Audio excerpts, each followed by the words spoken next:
বাহ, বাপ একদিকে ফোন নিয়ে বসে রয়েছে, ছেলে একদিকে ফোন নিয়ে। কি রে, তোর কি হোম টাস্ক কিচ্ছু নেই? প্রজেক্ট কিচ্ছু নেই? সামার ভ্যাকেশনটা পুরো যখন বললাম প্রজেক্ট করলো না, এখন প্রজেক্ট দিয়ে করছে। কি রে করছি, দাঁড়াও না। দেখ বিটু, একটা ভালো কথা বলি শোন।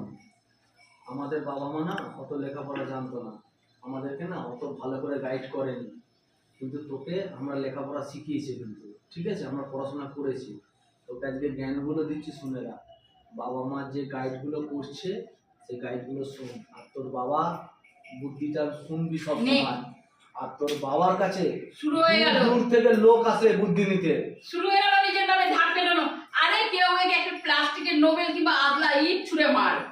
তাহলে তোর বাবা ক্রিটিসাইজ করছিস আমাকে, না না ছোট করার চেষ্টা করছিস, না না না, অপমান করছিস। থাক, তোমাকে ছেলেকে বোঝাতে হবে না, আমি বুঝি।